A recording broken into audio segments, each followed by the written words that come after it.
Sa carriage ay nagtanong si Grandmaster Lee kung ito ba ay nabigo. Tumugon si Shin Lang na bago pa man siya tumungo rito siya rin naman ay hindi na umaasa pa na magsasucceed siya ay tumungo lang dito, upang magsiyasat ng kaunti. So ito ba ay mayroong ano mang nasiyasat? Tanong ni Grandmaster Lee. Oo, tugon ni Shin Lang. Una sambit niya sa kanyang isip una ay ang difficult problem na in-issue ng tiya niya Haige, na kumpirma niyang iyon ay talagang kiklo na related sa isang ancient ruin. Dahil sa si Princess Ninghan ay hindi agad na tumanggi o nag-agree, sa halip ay bumalik sa loob at umasta na para bang kukonsulta muna kay Zuo Si, ito ay isang classic case ng pag-expose sa kanyang sariling intensyon habang sa parehong pagkakataon ay sinusubukang itago. Sa puso nun siya'y matagal na panahon na nung ni-reject sadyang, sinusubukan lang nung itago ang kahalagahan ng sagot sa 1000-year level difficulty problem na iyon para sa tiya niya Haige. Pangalawa ay mayroong kung anong bagay na gustong makuha ang tiya niya Haige mula sa kanyang side o kaya naman, mula sa kanya mismo personally. Ilang buwan na ang nakararaan ang ancient ruin na nadiskubre ng tiya niya Haige ay lubhang napakahalaga, subalit bakit ang Ninghan na iyon ay bumalik pa rin ngayon? Bumalik pa talaga, sa mismong date na inaasahang manganganak si Mulan. Ano, hindi raw ba kaya na ang panganganak ni Mulan ay mas mahalaga pa kaysa sa mismong ancient ruin na iyon? Ano ba kasi talaga ang sinusubukang gawin ng tiya niya Haige? Sa loob ng tiya niya Haige ay nag-report yung dalawang scholar, Your Highness, lahad ng isa ang batang isinilang ni Jin Mulan, ay talagang hindi nagtataglay ng golden bloodline. Iyon ay 3 beses na nilang tinest, at kinumpirma ng lahat ng mga indicators. Ang bloodline talent na mayroon yung bata ay namana niya lang mula kay Shin Lang, iyon, ay ni halos walang laman. Kung ganun, tanong ni Princess Ninghan, kung ganoon papaanong nangyaring si Mulan ay nahulog sa dormant state? Tumugon ang scholar na perhaps ang medication na ginamit ng kanilang tiya niya Haige noon ay lubhang napakatapang na ni halos nagre-recreate na ng internal environment sa loob ng katawan nun, nagdulot upang ang physique nun ay maging highly suitable para sa childbirth. Subalit pagkatapos nung lumisan noon sa kanilang tiya niya Haige ang medication supply ay natigil, nagdulot upang ang bloodline energy nun ay mag-deplete, at ultimately muntik nang ma-exhaust. Idinugtong na kung si Shin Lang ay wala ng silbi, iyon ba ay dapat na nilang patayin? Sumagot si Princess Ninghan na hindi na kailangan idinugtong sa kanyang isip na still mayroon pa rin siyang nararamdamang kung anong mali kay Shin Lang. Ang bagay na ito ay hindi ganoon kasimple, maging kung ano ang nakikita ng kanyang sariling mga mata ay hindi necessarily na totoo. Si Shin Lang at Grandmaster Lee Chenkyo ay parehong nag-disguise upang makaiwas sa atensyon, hindi bumalik sa Jin residence, sa halip ay tumuloy patungong kanluran. Ang dalaway naglakbay ng walang tigil. Ang kanilang tunay na destinasyon ay hindi naman talaga ang tiya niya Haige kundi ang Futo Mountain na libo-libong milya ang layo. Ang lugar na ito ay ang siyang talagang kailangang marating ni Shin Lang. Sa sumunod na panel ay narating na nila ang Tiannan Province, hindi mabilang na numero ng mga sundalo at walang katapusang supply ng mga grains. Lahad ni Shin Lang ang lahat ay tina-transport na patungong Southern Wu State. Ito ay ang tunay na digmaang magpapayanag sa buong nasyon. Ano, ang army daw ba ni Jing Jun ay nagsimula ng mag-invade sa Southern Wu? Ang digmaang kung tawagin ay War of Fate, ay mukhang sasabog na sa lalong madaling panahon. Mula doon ay narating nila ang Jiangxi Province. Sa kanyang isip ay inilahad ni Shin Lang na ang Chu Kingdom, ay nakapag-assemble na ng army na binubuo ng 230,000 hukbo.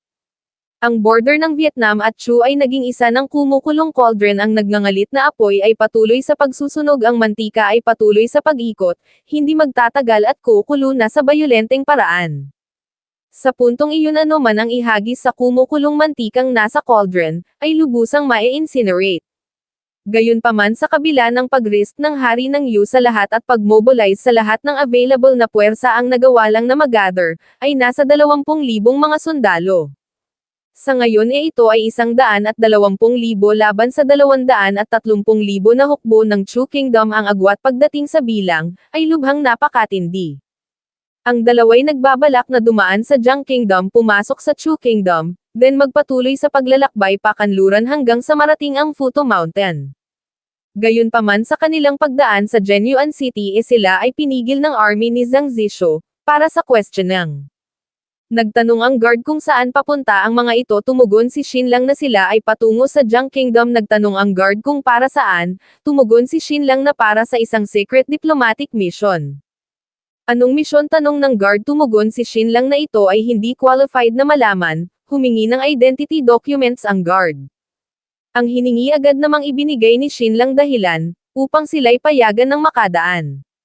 Sa sumunod na sandali ay dumating ang commander tinanong ang guard kung sino ang dalawang iyon ang guard, ay walang maisagot. Dumaan sa Jiang at Chu Kingdom si Shin lang at Grandmaster Li Chenkyo ay naglakbay ng libo-libong milya tumawid sa tatlong nasyon, hanggang sa wakas ay nagawang marating ang Futu Mountain. Ang Futu Mountain ay matatagpuan sa junction ng tatlong bansa which is ang Chu Qiang at Jin Kingdom, subalit ito ay hindi nabibilang sa anumang nasyon. Ang Tianyahaige ay pinananatili pa rin ang kontak sa secular world bawat taon sila ay nagre-release ng maraming mga difficult problems hinahayaan ang mga tao ng buong realm na ang mga ito'y resolbahin at from time to time, sila ay nagre-recruit ng ilang mga individual upang maging mga honorary scholars. Gayunpaman sa kabilang banda ang Futu Mountain ay iba sila ay halos wala ng kontak sa outside world at ang kanilang mga disipulo, ay napakabihira lang ding makitang naglalakbay sa labas. Upang makapasok sa Futu Mountain, ang isa ay kailangan munang makarating sa Fuhai Port. Ang Fuhai ay hindi tunay na karagatan sa halip ay isang malaking lawa ang elevation nito ay napakataas, mahigit sa 3,500 meters above sea level. Hasambit ni Shin lang sa kanyang isip so ito raw pala ang Fuhai Port ito ay talagang medyo maliit, hindi raw ba? Bukod dun ang mayroon lang dito ay iisang maliit na bangka lumalabas, na mukhang talagang hindi welcome ng Futu Mountain ang mga outsiders. Little brother bungad niya, gusto niya rong bumalik sa Futu Mountain. Sa kanyang isip ay inilahad ng individual na kilala niya ang lahat ng mga disciple ng Futu Mountain sino raw ba kaya ang isang ito binabalak na i-impersonate ang isang disciple ng Futu Mountain, nililigawan nito ang kamatayan. Sinabihan si Shin lang na umalis na tumugon si Shin lang na ngunit totoo ang sinasabi niya siya ay bagong disciple ng Futu Mountain, ang kanyang guro ay si Elder Wu Tuzi. What a load of nonsense sambit ng individual sa kanyang isip si Wu Tuzi ay walang anumang disciple maging ang sarili nga nung pamangkin na si Wu Jo, ay hindi rin nun tinanggap bilang disipulo. Si Wu Tuzi ay mistulang mag-isang heavenly calamity star ang sino mang makipag-usap dun magbitaw ng mahigit sa 3 sentence ay nilulunod nun ng killing intent, dahil ayaw nung masayang ang kanyang precious na research time. Nung iyon nga ay bata pa kapag iyon ay sini-set up sa isang blind date ang blind date nun ay binabasagan nun ng itlog kaya ang ganoong uri ng tao, ay papaanong mangyayaring tatanggap ng disciple. Inilahad kay Shin lang na kung ito'y hindi pa rin aalis ngayon magiging huli na ang lahat alam niyang ang taong kasama nito ay mayroong formidable na martial skills subalit ang kanilang Futu Mountain, ay hindi isang lugar kung saan maaaring makipagmes ang mga taong katulad ng mga ito. Mayroong inilabas si Shin lang senior brother ito ay ang kanyang token pakiusap ito ay tingnan nito, ganito ang naging reaksyon ni Grandmaster Li Chenkyo. Napatanong sa kanyang isip kung kailan pa nagkaroon ng token ng Futu Mountain si Shin lang hindi raw ba kaya na ito ay peke. Ito raw ay maaaring magdulot upang sila ay mamatay dito kapag pinrovoke nito ang Futu Mountain kahit na i-risk niya pa ang kanyang buhay, ito'y hindi niya mapoprotektahan. Hasambit ng individual sa kanyang isip so talaga raw palang mayroong mga tao sa mundong ito na hindi natatakot sa kamatayan ang lakas ng loob namang forge ng Futu Mountain token, ito'y mamamatay ng walang lugar na paglilibingan. Gayunpaman siya ay nabigla ng mapansing ang token na ito ay mukhang talagang totoo ang material bigat kulay at maging ang mga hidden patterns, ang lahat ay identical. Umano'y no way na siya ay nagkakamali dahil maging ang concealed mechanism ay narito rin, kaya malamang na ito raw ay genuine. Ang taong ito ay mayroong token ito raw ba ay nangangahulugang ito ay talagang disciple ni Wu Tuzi, subalit papaano iyon naging posible? Ang Lone Star na mungha na iyon ay actually tumanggap ng disipulo ngunit kailanman iyon ay hindi lumabas sa Futu Mountain kahit na kalahating hakbang lang, kaya papaano nagawang tumanggap ng disipulo mula sa outside world?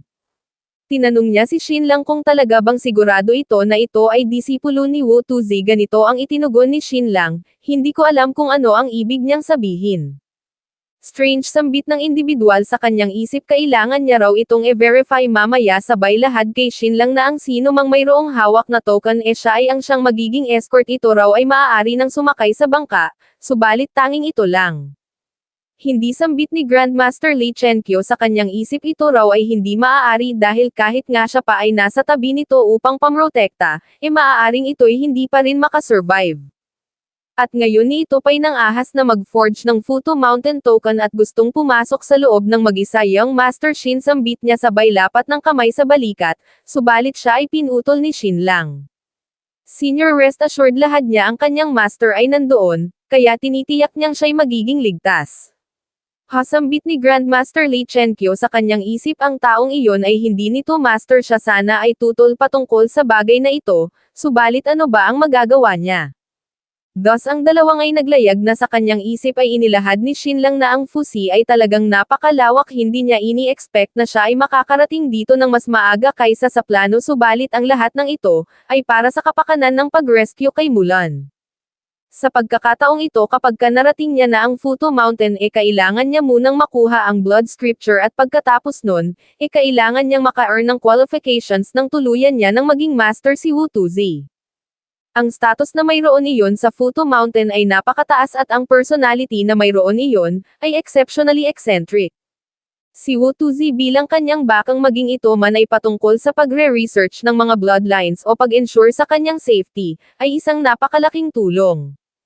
Ang kanyang oras ay napakalimitado lang at most ang mayroon siya ay ilang araw lang maaaring hindi niya nakakailanganin pang maging romantic partner ni Wu Tuzi kahit na siya ay maka-establish lang ng master-disciple relationship iyon ay sapat na sadyang ang bagay lang talaga na ito ay napakahirap, at lubhang napakamapanganib. Sa pagkakataong ito ang tanging maaasahan niya lang, ay ang kanyang sarili mismo. Makalipas ang ilang oras ay matatanaw ang isang mistulang tore sa tarik na bundok na katayo sa ibabaw ng Fusi so sambit ni Shin Lang sa kanyang isip, so ito raw pala ang dahilan kung bakit ito tinawag na Futo Mountain.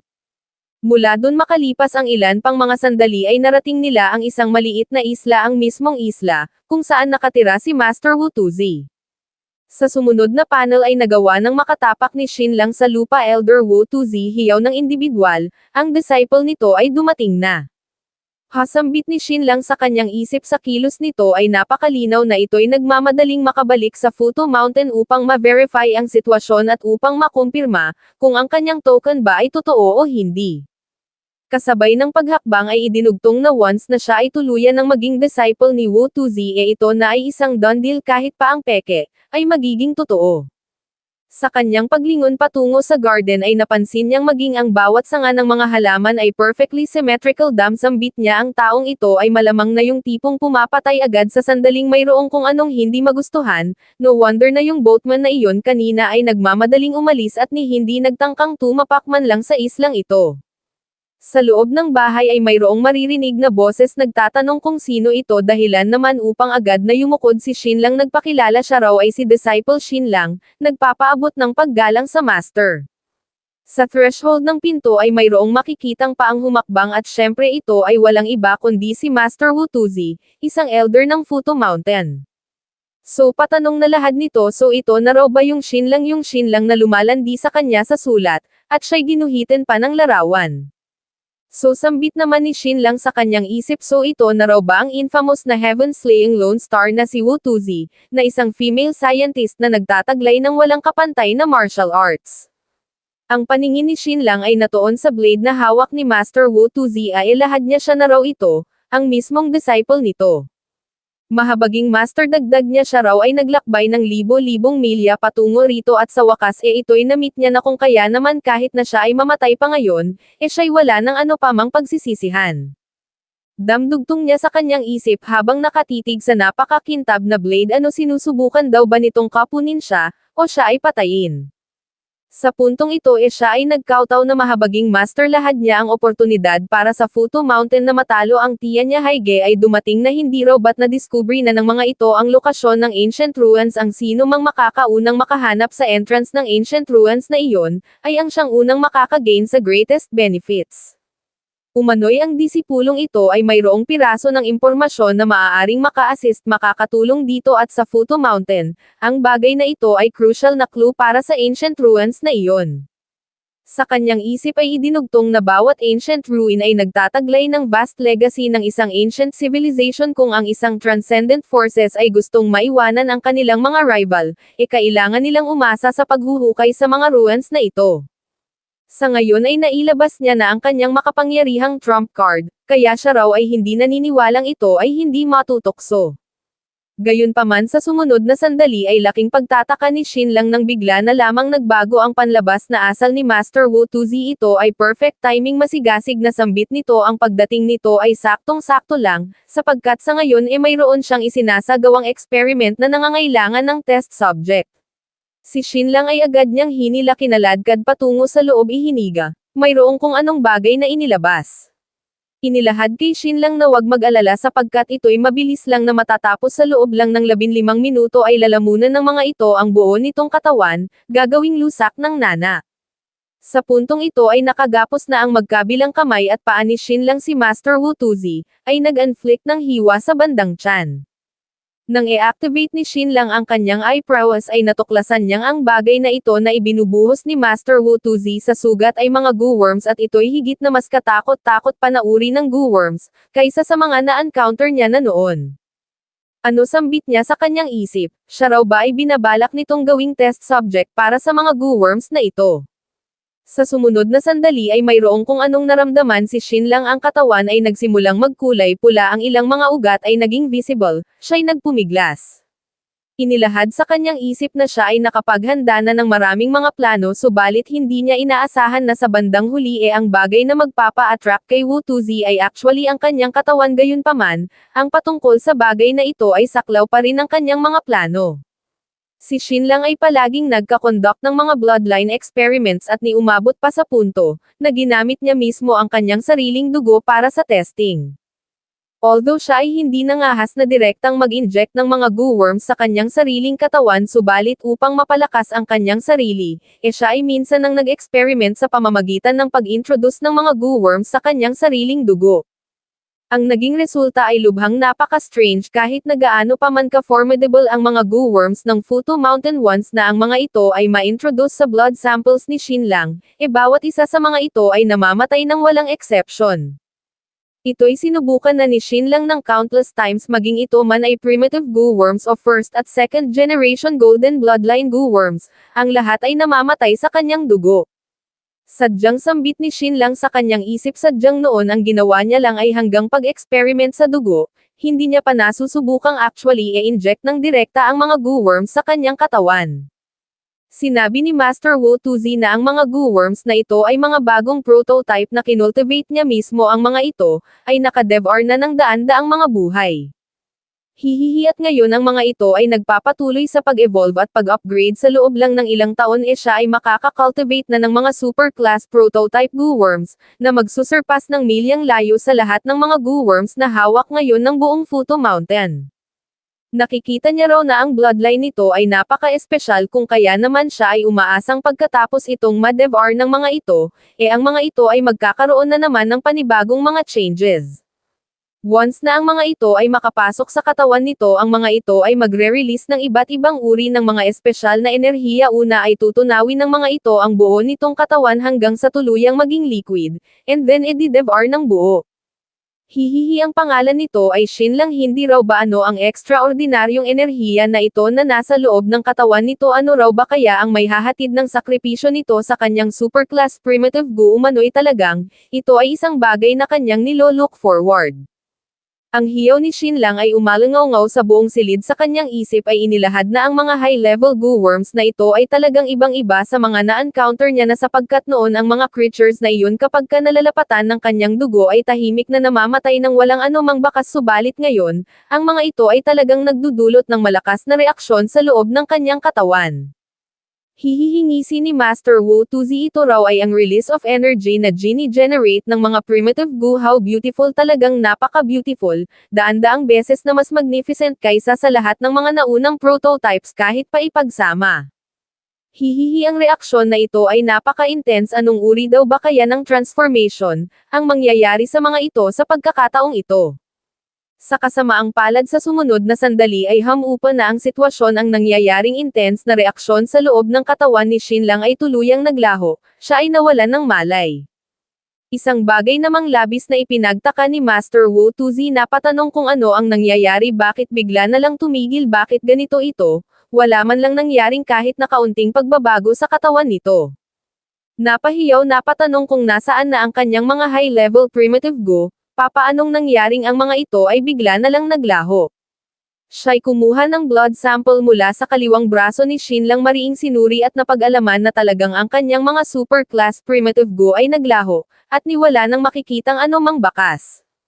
Next, si Master Wu Tuzi ay humiwa ng 12 na across sa mga blood vessels o mga ugat sa katawan ni Shin Lang, nag-extract ng mga blood samples mula sa iba't ibang lokasyon, gayunpaman ang naging resulta ay ganun pa rin, ang lahat ng mga high-level primitive Gu ay tuluyang naglaho. Ano sambit niya sa kanyang isip ni ang mga ito ay wala ng anumang bakas sa dugo, so paano naman daw ba kaya sa ibang bodily fluids, gayunpaman makalipas ang ilang sandali pagkatapos niyang matingnan, siya rin ay walang anumang nahanap kahit na bakas. Napatanong sa kanyang isip kung ano na ang gagawin niya ngayon, ang mga high-level primitive Gu na ni-nurture niya sa loob ng 5 taon, ang lahat ay naglaho na. Sa puntong ito ay nagkamalay na si Shin Lang Master, lahat niya nagtanong, kung ano ang ginawa nito sa kanya. Tama, sambit naman ni Master Wu Tuzi sa kanyang isip, kasabay ng pagbaling ang dugo ng taong ito ay actually nilason ang mga high-level primitive Gu, pues kung ganon, hindi raw ba't ito ay nangangahulugan lang na ang dugo nito ay mas fascinating pa na maging research subject. Inilahad kay Shin Lang na ngayon lang ito'y kinuhanan niya ng dugo, nag-extract ng mga fluids, at kumulekta ng lahat ng mga samples mula sa katawan nito. Ang pangalan nito ay Shin Lang, tama raw ba? Siya raw ba ay gusto nitong maging master? Master, tugon ni Shin Lang, pakiusap siya raw ay kalagan nito, nang siya ay makapagpaabot dito ng paggalang ng maayos. Sa sumunod na panel ay makikitang nakayukod na si Shin Lang sa harap ni Master Wu Tuzi, ang disciple na si Shin Lang, lahad niya, ang disciple na si Shin Lang ay nagpapaabot ng paggalang sa master. Good, tugon ni Master Wu Tuzi, Shin Lang magmula sa araw na ito ito na ay ang kanyang bukod tanging disipulo, at kanyang nag-iisang closed-door disciple. Gumana sambit ni Shin Lang sa kanyang isip sa tuwa, hindi makapaniwala na talagang gumana sa ganito lang na paraan siya ay nakapaghanda na ng matinding knowledge at intellect, yet ang mga iyon ay hindi niya na kinailangan pa. Sa pamamagitan lang ng paghilata sa kama siya ay nag-succeed. Umano'y talagang ang tadhana'y mahilig na makipagbiro sa mga tao. Master, lahad niya, siya raw ba ay maaaring magtanong, ito raw ba ay mayroong anumang meeting gift para sa kanya? Hasambit ni Master Wu Tuzi sa kanyang isip, ang brat na ito ay talagang walang hiya, no wonder na ito ay nangahas na magpadala ng ganoong uri ng sulat sa kanya. Ang tinutukoy ni Master Wu Tuzi rito ay yung love letter na ibinigay ni Shin Lang noon kay Wuju. So tugon niya, so ano raw ba ang kailangan nito? Nagtanong si Shin Lang kung ito ba ay mayroong blood scripture.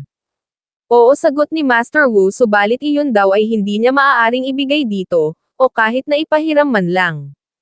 Ang blood scripture ay nakatago sa pinakamahalagang scripture pavilion ng Futu Mountain, ang bagay na iyon ay hindi maaaring ilabas, at tanging mga elders lang ang maaaring makapasok sa pavilion na iyon at maaaring makabasa sa scripture na iyon. Ano sambit ni Shin Lang sa kanyang isip, elder level, gaano katagal raw ba kaya bago niya marating ang ranggong iyon, siya ay wala ng ganoon pa karaming oras na natitira.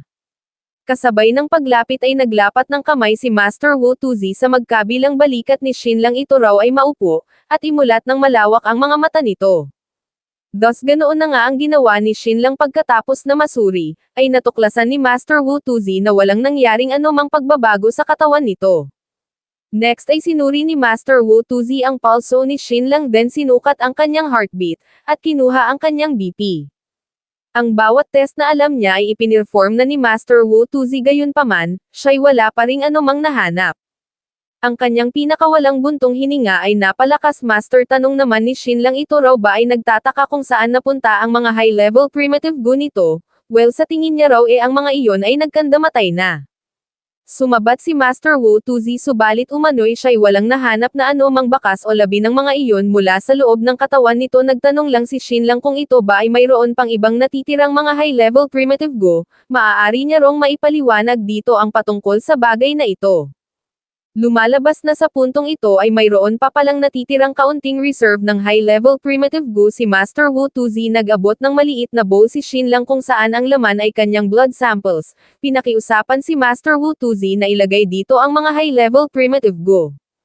Nang mailagay ay ganito ang eksenang dumatal. Hindi makapaniwalang sambit ni Master Wu Tuzi. Talagang ang mga ito ay nagkandamatay na patanong kung anong uri ba kasi ng dugo ang mayroon ito, papaanong nangyaring ganito ito ka-poisonous.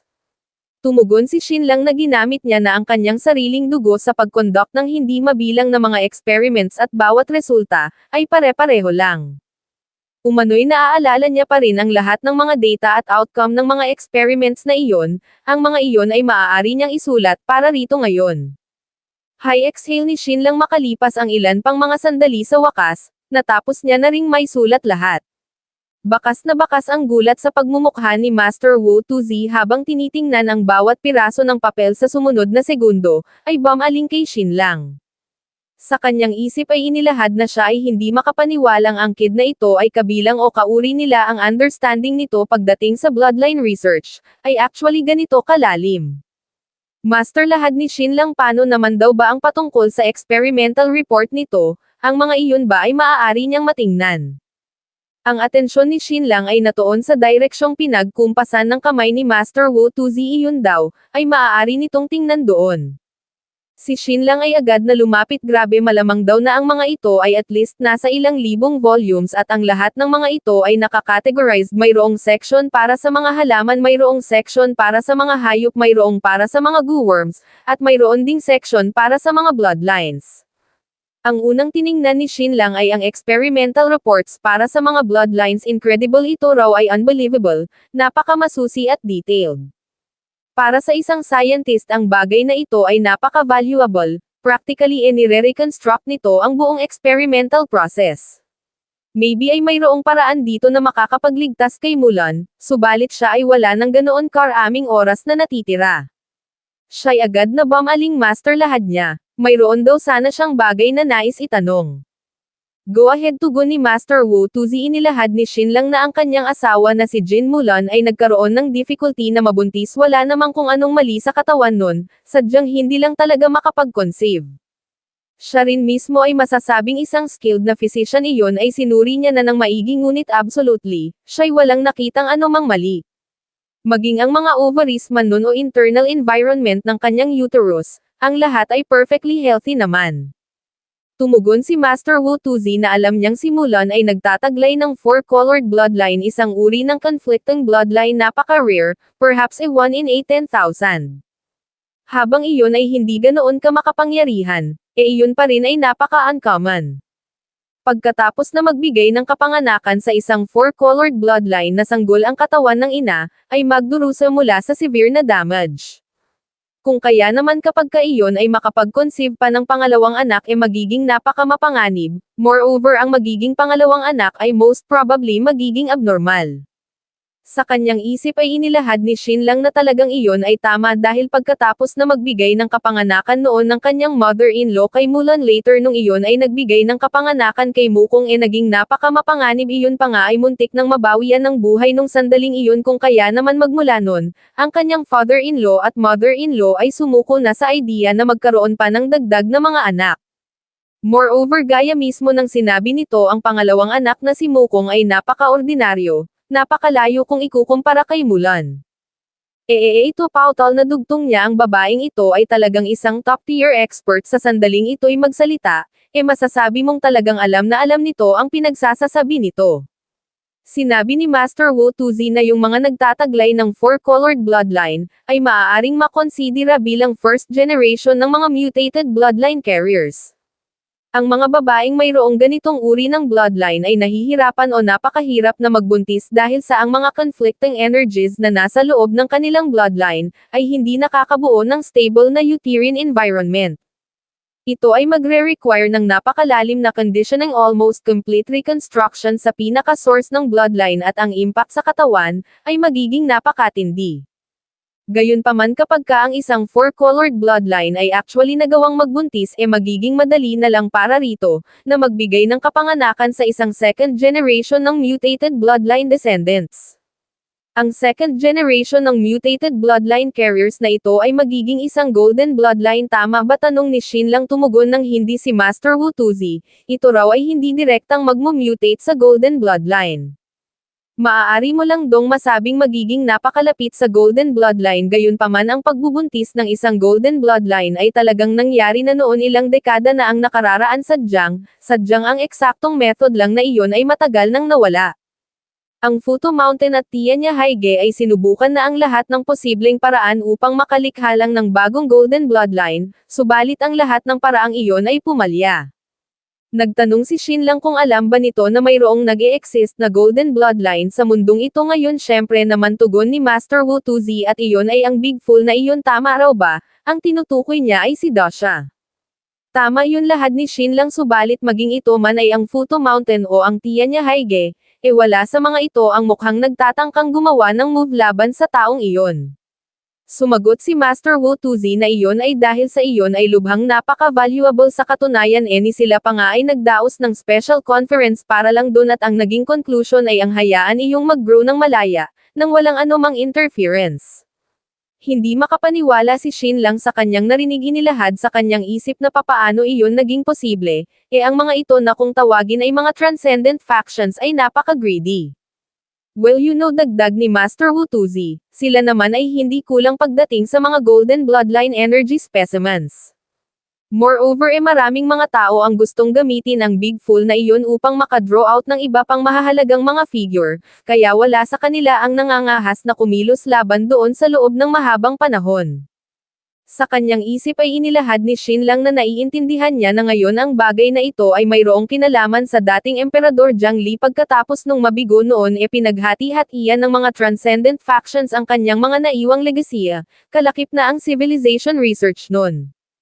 Master, lahat niya sila raw ay bumalik sa kanyang asawa upang iyon ay mabuntis lang. Ginawa nun ang lahat ng paraan at pumunta pa sa Tianya Haige, at mula rito, ay isinalaysay ni Shin Lang ang buong kwento hanggang sa kasalukuyang naging kalagayan ni Mulan. Ganito ang naging reaksyon ni Master Wu Tuzi sa kanyang narinig. Ito raw ay napaka-strange. Base sa inilarawan nito, talagang maaari na ang anak nito ay isang second generation mutated bloodline carrier. Iyon ay isang napaka-rare na bloodline talent, napaka-makapangyarihan, pangalawa lang sa golden bloodline. Kung kaya bakit ang bloodline nun ay bigla na lamang nawala. Moreover, ang Tianya Haige ay ginamit ang asawa nito, subalit iyon ay hindi ang target ng mga iyon, kundi ito mismo. Yung mga nagtataglay ng purple bloodline ay ang mga first generation bloodline carriers. Ang mga iyon din ay napaka-rare, perhaps 1 in 10,000. Gayunpaman, ang Tianya Haige at Futo Mountain ay parehong walang shortage sa ganoong uri ng mga bloodline talents. Subalit napakalinaw na hindi nakuha ng Tianya Haige ang hinahanap nilang sagot, kung kaya ang mga iyon ay nagpadala ng mga tao upang i-check ang anak nito. Tama raw ba? Oo, ganoon nga, tugon ni Shin Lang. Well, dugtong niya kay Shin Lang, sa totoo lang ang bloodline na mayroon ito ay napaka-extraordinaryo, at perhaps, kahit na sa 1 milyon ay walang isang nagtataglay nito. Ganito ang naging reaksyon ni Shin Lang sa kanyang narinig. Ang kanyang bloodline ay 1 in a million. Hindi raw ba kaya sa kasamaang palad ang kanyang naramdamang saya ay agad ding nabasag, nang dumugtong si Master Wu Tuzi na ito ay isang 1 in a million na basura. Umano'y maging ang isang zero bloodline ay maaari pang mabago, maging ang nullantang bloodline ay maaari pang ma-retain ang trace ng kapangyarihan, subalit ito, ang absolute power nito ay zero. Ang bloodline na mayroon ito ay hindi maaaring ma-alter, at ito'y hindi rin kailanman magle-level up. Subalit ang dugo nito ay actually nagawang mapatay ang kanyang mga high-level primitive goo. How strange. Perhaps ma-o-obtain niya mula rito ang isang research of an era, at magagamit ang bloodline nito upang lumikha ng revolution sa mga bloodlines.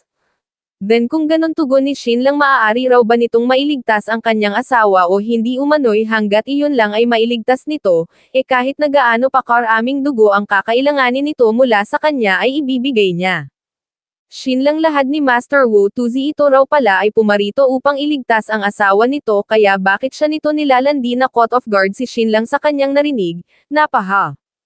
Dagdag pa ni Master Wu Tuzi, ngunit at least ito ay nagpapakita sa feelings na mayroon ito'y nakahandang ibigay, maging ang sarili nitong buhay, mailigtas lang ang asawa nito, kung kaya masasabi niyang ito ay maituturing na isang devoted na scoundrel.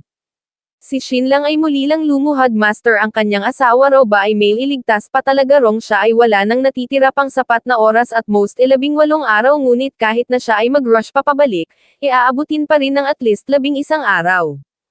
Ganito ang naging reaksyon ni Shin lang nang sinabi ni Master Wu na ang kanyang ina ay ang first generation ng bloodline mutation at siya ay ang second generation. Sambit ni Shin lang sa kanyang isip, talaga raw bang ganoon kataas ang bloodline talent ni Master Wu Tuzi?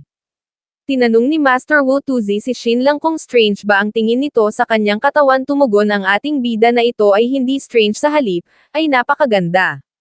Sa kasamaang palad siya ay nakatanggap ng sapuk. Sumigaw si Master Wu Tuzi na ito'y magsabi ng totoo. Well, tugon ni Shin lang, talagang ito raw ay strange. Umano'y ang pagkaputla ng balat nito ay hindi karaniwan. Napakaputla na ni ito'y hindi na mukhang tao, halos translucent. Bukod pa dun ang body temperature nito ay napakababa, nasa mga 2 degrees na mas mababa kaysa sa average na mga tao. Sinabi ni Master Wu Tuzi na mayroong mga parte ng kanyang katawan na hindi convenient para rito na makita, ngunit overall, talagang masasabing siya ay hindi normal na babae. Siya ay walang menstrual cycle, at ang mga rumor sa likod ng kanyang bansag ay totoo. So sambit ni Shin lang sa kanyang isip, so ang mga sabi-sabi raw pala na ito ay isang stone demon ay totoo at mukhang, hindi nito minamind na sabihin sa kanya. Sinabi ni Master Wu Tuzi na ang kanyang bloodline talent ay lubhang napakataas, subalit ayaw niya ng martial arts. Mas gusto niyang mag-aral sa lahat ng field, subalit sa bandang huli do hindi niya siniseryoso ang pag-train sa martial arts, ang kanyang skill ay naging napakataas pa rin. Pagkatapos na magbigay ng kapanganakan sa kanya, ang kanyang ina ay nahulog din sa state of hibernation. Sinubukan na ng kanyang ama ang lahat ng posibleng paraan na gawang mapanatiling buhay sa loob ng 3 taon, subalit sa huli, pumanaw pa rin ang kanyang ina. Ang kanyang ama ay isang elder ng Futo Mountain at sa ilang aspeto, ang mga kondisyon nun ay higit na mas superior kumpara rito. So ganoon pala, sambit ni Shin lang sa kanyang isip, kahit na ang isang elder ng Futo Mountain ay hindi nagawang gayunpaman siya ay hinding-hindi susuko. Siya ay mayroong mind power at scientific knowledge ng Earth, kaya hindi nangangahulugan na ang isang bagay na hindi nagawang ma-accomplish ng isang elder ng Futo Mountain ay hindi niya rin ma-accomplish. Master, mariing lahad niya, gusto niya rong hiramin ang blood scripture. Well, tugon ni Master Wu Tuzi, hindi naman na kailangang iyon ay hiramin pa nito, sapagkat maaari namang sabihin niya na lang dito ang nilalaman. Inilahad na ang ganitong uri ng sitwasyon ay nakatala sa Volume 1 ng Blood Scripture, page 325, pinamagatang Reproductive Consequence ng isang second-generation bloodline mutant. Nagtanong si Shin lang kung mayroon din bang solusyon na inilarawan doon. Oo, tugon ni Master Wu Tuzi, ito ay isang skilled physician, kaya malamang na maiintindihan nito ang mga bagay na sasabihin niya. Pakiusap lahad ni Shin lang, pakiusap ito raw ay magsalita. Sinabi ni Master Wu Tuzi na perhaps na-realize na nito na ang bloodline energy na nasa dugo ng asawa nito ay tuluyan ng nag-deplete, at ang life force nun ay halos paubos na. Totoo yun, sambit ni Shin lang sa kanyang isip, ang energy sa dugo ni Mulan ay napakahina na para bang alitaptap na nasa bingit na ng kamatayan, hindi na kayo pang mag-imit ng anumang liwanag. Dumugtong si Master Wu Tuzi na ang ugat ay matatagpuan sa marrow, hindi sa dugo, kung kaya, ang marrow ay ang siyang tunay na source ng bloodline. Ang marrow ni Jin Mulan ay nawalan na ng abilidad na mag-produce ng bloodline energy. Iyon ang dahilan kung bakit ang bloodline energy nun ay patuloy sa pag-deplete, at hindi na nagge-generate. Ay sisambit ni Shin lang sa kanyang isip, so ito raw pala ay katulad lang sa hematopoiesis, ang bloodline energy ay para lang ding dugo, parehong gini-generate mula sa bone marrow. Sinabi ni Master Wu Tuzi na upang madil ang problemang ito ang mga tao ay nagbayad ng napakalaking halaga, gumasta ng daan-daang taon, upang malikha lang ang isang bagay na tinatawag na Shi Suijing.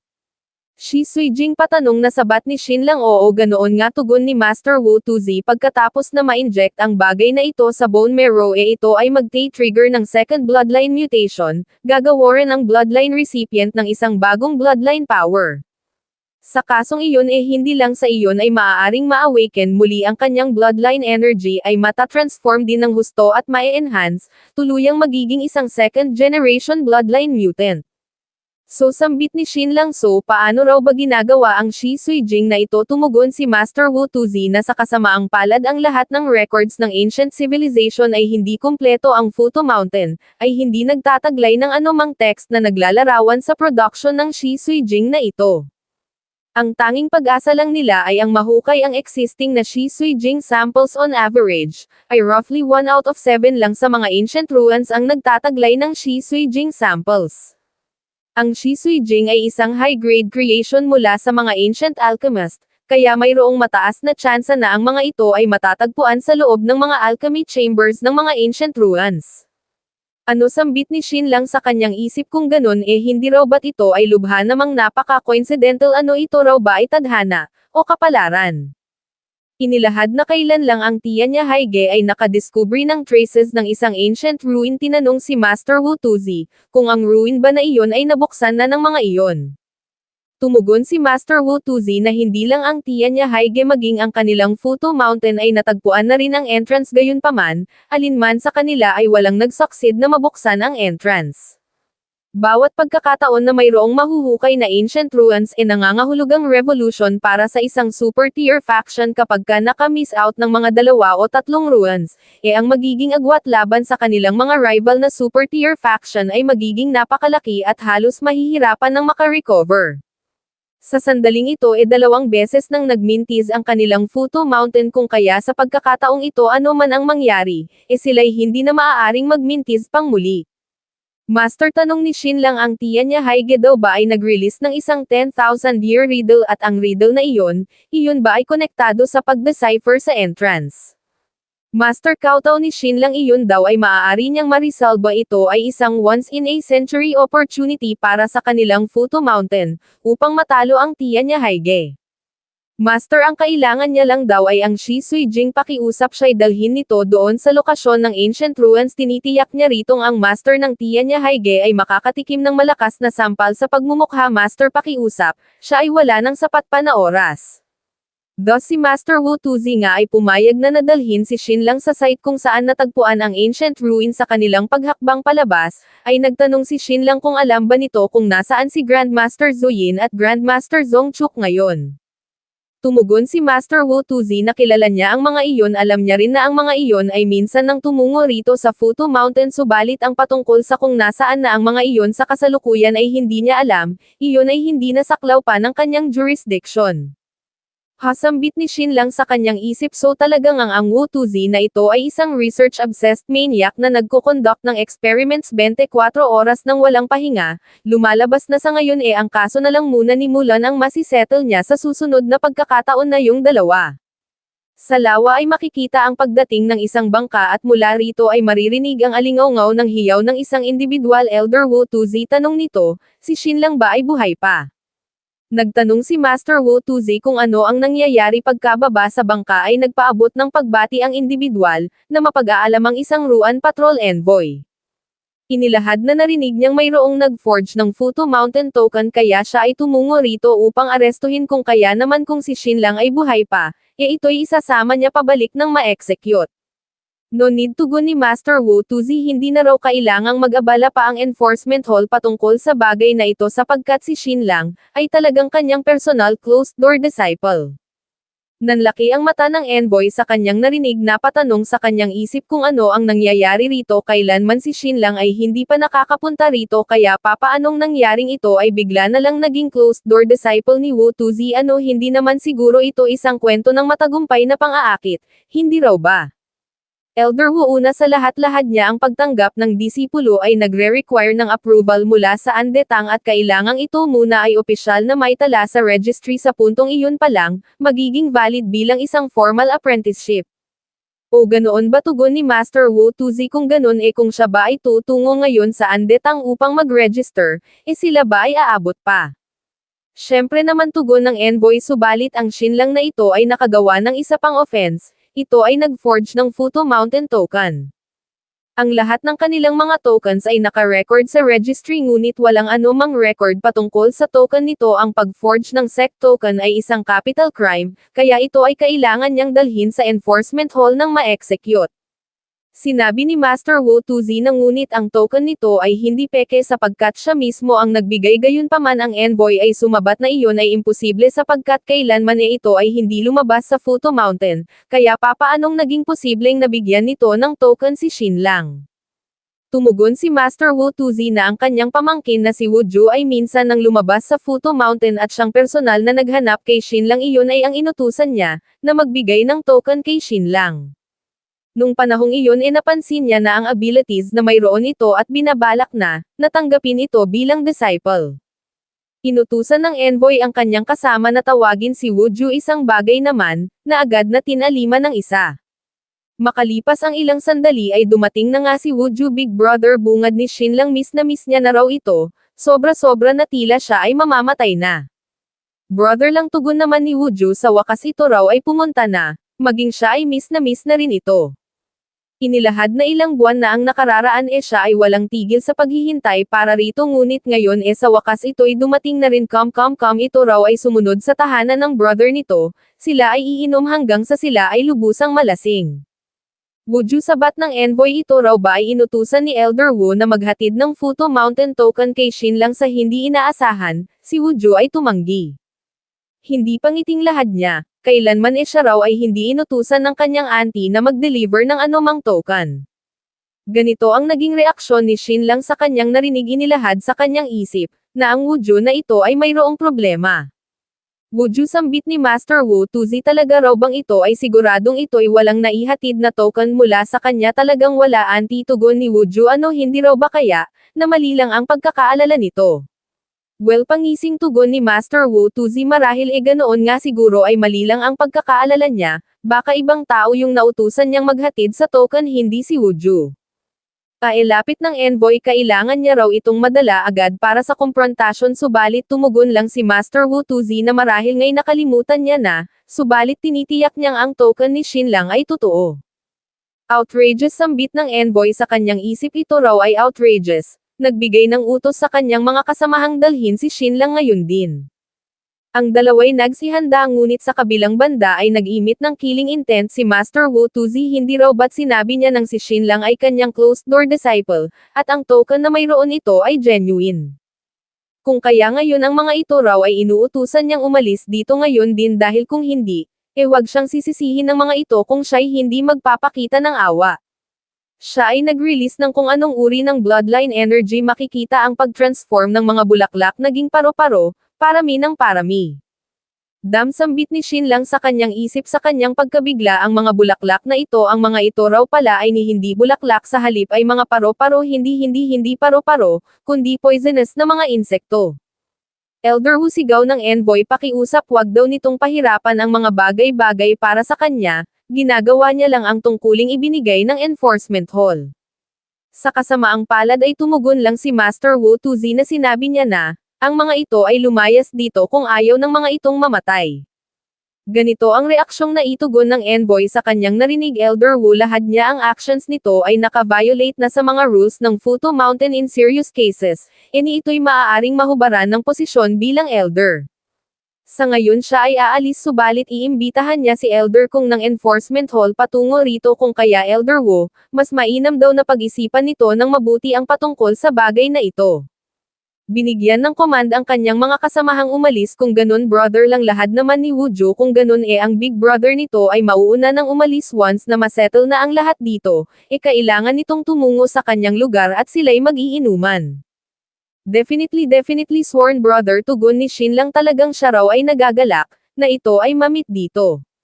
Brother lang, lahad ni Wu Ju, siya raw ay ang siyang masayang-masaya na mamit ito rito. Palm, brother lang, wag nitong kalimutang tumungo sa kanyang bahay. Ang mga alak na nandoon ay ipapainit niya na, at siya'y magpapahanda na rin ng mga pagkain.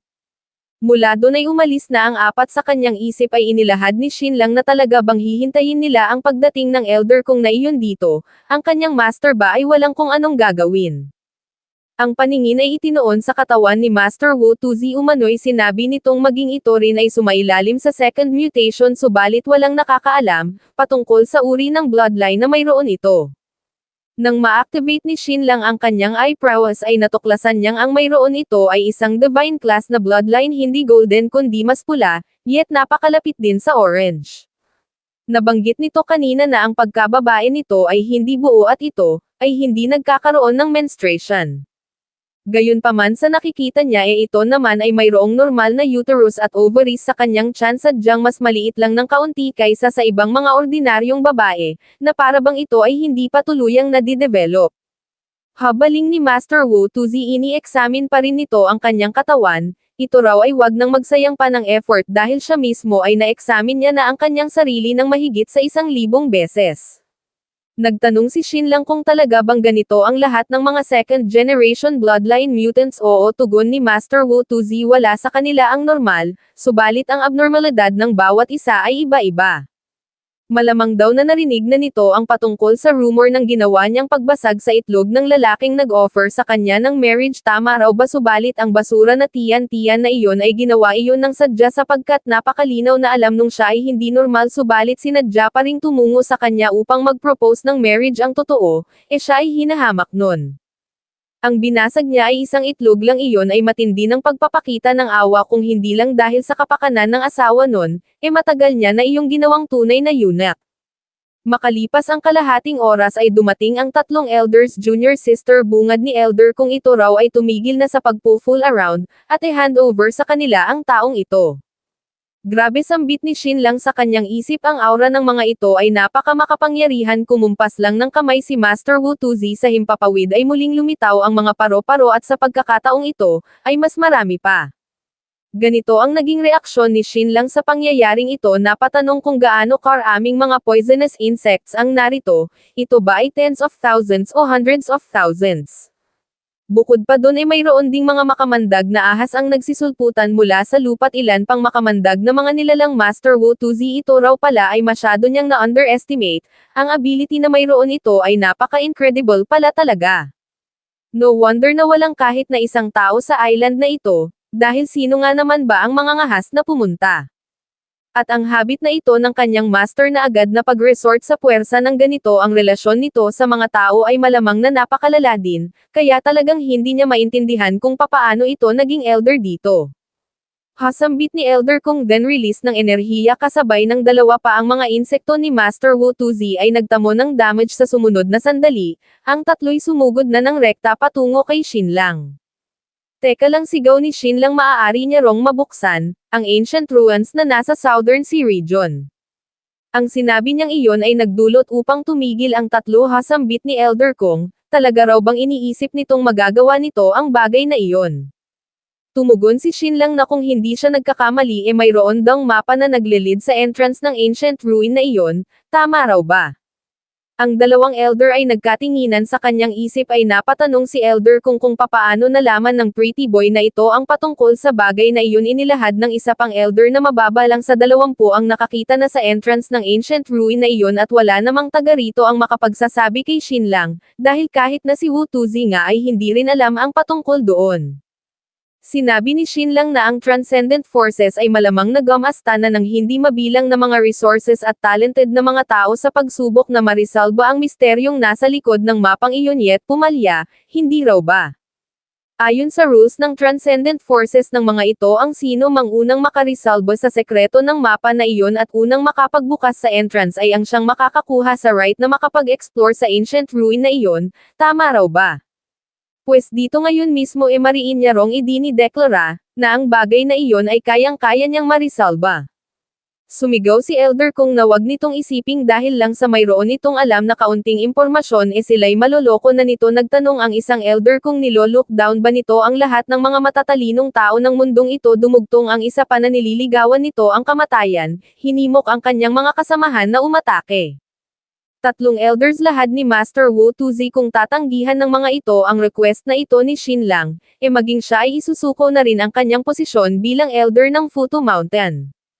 Ano sambit ng isang elder sa kanyang pagkabigla, talaga rong bang ang pretty boy na Shin Lang na ito ay naakit na si Wu Tuzi sa ganitong extent? Ano sambit ng isa pa, si Wu Tuzi ay talagang nakahandang isuko ang kanyang posisyon bilang elder ng Futu Mountain para lang sa taong ito. Ito raw ay hindi maaari. Ano ni ito ba ay mayroong idea kung gaano ka-precious ang posisyon na hawak nito bilang elder ng Flora Hall ng kanilang Futu Mountain. Forget it, tugon ni Elder kung kay Master Wu Tuzi ang Shin lang na ito ay bibigyan na lang nila ng tsansa kasabay ng pagtalikod ay idinugtong, na sila ay aalis kalahating oras mula ngayon. Hindi ko alam kung mayroon bang natamong backlash si Master Wu Tuzi o nagdalamhati sa sinapit ng ilang mga hayop na nasa ilalim ng kanyang kontrol kasunod ng paghakbang, ay sinabihan si Shin lang na sila'y umalis na. Sa tubig ay makikita ang misteryosong paglitaw ng isang bangka, lumalabas na ito pala ay ginagabayan ng tatlong malalaking anaconda. Sambit ni Shin lang sa kanyang isip, ang mga ito raw ba ay mga pet din ng kanyang magandang master, ito raw ay napaka-awesome. Ibinunyag ni Master Wu Tuzi na ito ay ang kanyang talent, siya ay mayroong kakayahang makipag-communicate sa mga hayop. Ang mga hayop na nasa maliit na islang ito ay natame niya ng lahat, yung mga paro-paro at mga makamandag na ahas ay napisa sa ilalim ng kanyang pangangalaga, kaya ang tingin ng mga iyon sa kanya ay kanilang ina. Then kung ganon, sambit ni Shin lang sa kanyang isip, kung ganon talagang iyon ay pity, sapagkat kanina ay marami sa mga iyon ang napatay ng tatlong elders na iyon. Makalipas ang ilang sandali ay nakasalubong sila ng isa pang bangka, mapag-aalaman, na ang narito ay si Elder Kong at Wuju.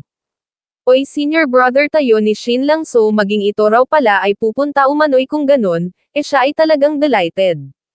Tama yun, tugon ni Wuju, siya raw kasi ay masyadong nag-aalala patungkol sa kanyang aunt, master at brother lang, kaya siya ay nag-volunteer sa pag-escort sa mga ito sa daan. Sa ganitong paraan mapagsisilbihan niya rin ng maayos si Elder kung kapansin-pansin, ang ginawang pagbaling ni Master Wu Tuzi.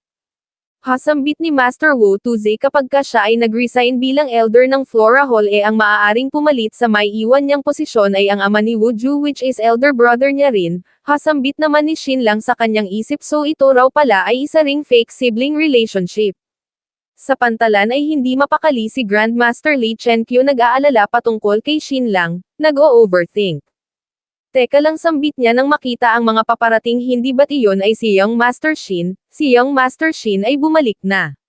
So talaga raw palang nagawa nitong madil si Wu Tuzi, grabe. Ang mga paraan nito ay talagang napakapambihira.